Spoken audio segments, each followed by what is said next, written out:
Hello my dear friends, ഇത് വിജേഷാണ്. വിജേഷിന് ഇന്ന് കുറച്ച് കാര്യങ്ങൾ ചോദിക്കാനുണ്ട്, കുറച്ച് ചോദ്യങ്ങളുണ്ട്. എനിക്ക് ഉത്തരം കിട്ടുന്നില്ല. എനിക്ക് കിട്ടുന്ന ഒരു ഉത്തരം അത് ഞാൻ നിങ്ങൾക്ക് മുമ്പ് ഷെയർ ചെയ്യാം.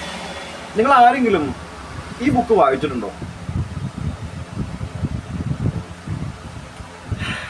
ഈ ബുക്കിൽ നിന്ന് നിങ്ങൾക്ക് എന്ത് കണ്ടന്റാണ് നിങ്ങൾക്ക് കിട്ടുന്നതെന്ന് അറിയാനായിട്ടാണ്. എനിക്ക് ഇതിനകത്ത് ഏകദേശം ഒരു പകുതി മുക്കാലോളം വായിച്ചിട്ടുണ്ട്. പക്ഷെ എനിക്ക് കിട്ടുന്ന കണ്ടന്റ് ആരെങ്കിലും വായിച്ചിട്ടുണ്ടോ? ഈ ബുക്ക് ആരെങ്കിലും വായിച്ചിട്ടുണ്ടോ? The power of subconscious mind. ഇതാണ് ബുക്ക്. നമ്മുടെ ജോസഫ് മർഫി എന്ന് പറയുന്ന അവരുടെയാണ് ബുക്ക്.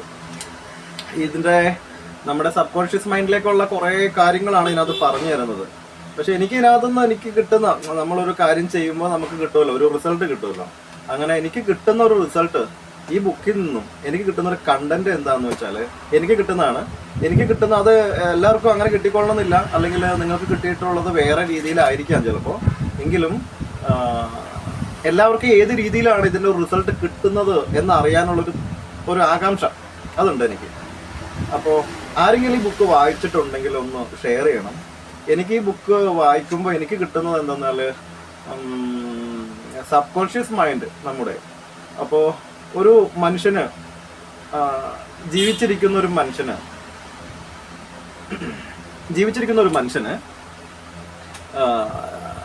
ഏകദേശം നമ്മൾ ശ്വാസം എടുത്ത് നമ്മൾ ജീവിച്ച് പോവുകയാണ്. നമ്മൾ സംസാരിക്കുന്നുണ്ട്, പാട്ട് പാടുന്നുണ്ട്, ഉറങ്ങുന്നുണ്ട്, ഭക്ഷണം കഴിക്കുന്നുണ്ട്, വെള്ളം കുടിക്കുന്നുണ്ട്. ഇങ്ങനെ പോകുന്ന ഒരു നോർമൽ പേഴ്സൺ,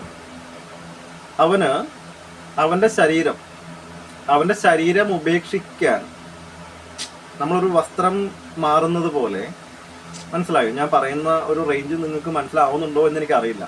ഞാൻ പറയുകയാണ്, എനിക്ക് മനസ്സിലായ ഒരു കണ്ടന്റാണ് ഞാൻ നിങ്ങൾക്ക് മുമ്പിൽ ഞാൻ ഇവിടെ തുറന്ന് പറയുന്നത്.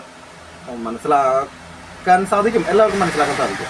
ഈ ബുക്ക് വായിച്ചിട്ടുള്ളവർക്ക് ഇതിൽ നിന്നും എന്താണ് കിട്ടിയതെന്നുള്ളതാണ് എൻ്റെ ഒരു ചോദ്യം. ഓക്കെ, എനിക്ക് ബുക്ക് വായിച്ചിട്ട് കിട്ടുന്നത്, എൻ്റെ വ്യൂ ഇതാണ്. അതായത് ജീവിച്ചിരിക്കുന്ന ഒരു മനുഷ്യന് വളരെ നിസ്സാരമായിട്ട് ഈ ശരീരത്തെ ഉപേക്ഷിച്ച് ഫ്ലൈ ചെയ്യാൻ സാധിക്കും എന്നുള്ള ഒരു കാര്യമാണ് എനിക്ക് മനസ്സിലാക്കാൻ സാധിച്ചിട്ടുള്ളത്. നിങ്ങൾക്ക് ആർക്കെങ്കിലും ഈ ബുക്ക് വായിച്ചിട്ട് എന്താണ് നിങ്ങൾക്ക് ആർക്കെങ്കിലും ഈ ബുക്ക് വായിച്ചിട്ടുള്ളവർക്ക് തോന്നിയിട്ടുള്ള എന്താണ് തോന്നിയിട്ടുള്ളത്? അതാണ് എനിക്കിപ്പോൾ ചോദിക്കാനുള്ളത്. എന്താണ് തോന്നിയിട്ടുള്ളത്? ആരെങ്കിലും ഈ ബുക്ക് വായിച്ചിട്ടുണ്ടെങ്കിൽ, ഈ ബുക്ക് ഇഷ്ടംപോലെ ഇറങ്ങിയിട്ടുള്ള ബുക്കാണ്.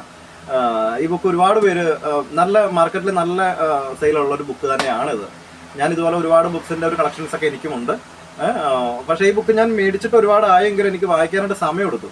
ഞാനിപ്പോഴും ഇത് മുഴുവനാക്കിയിട്ടില്ല, ഫിനിഷ് ചെയ്തിട്ടില്ല. ഏകദേശം ഒരു 3/4 ഭാഗത്തോളം കഴിഞ്ഞിട്ടുള്ളൂ. ഇനിയുണ്ട് വായിക്കാനായിട്ട്. എനിക്ക് അവിടെ ഉത്തരം കിട്ടുമോ എന്ന് എനിക്കറിയില്ല. എങ്കിൽ പോലും ഞാൻ ചോദിക്കുവാണ് നിങ്ങളുടെ അടുത്ത്, നിങ്ങൾ ആരെങ്കിലും ബുക്ക് വായിച്ചിട്ടുണ്ടെങ്കിൽ ഈ ബുക്കിന്റെ ഒരു യഥാർത്ഥത്തിലുള്ള ഒരു കണ്ടന്റ് നിങ്ങൾക്ക് എന്താണ് കിട്ടിയിട്ടുള്ളത്? That's all. Thank you.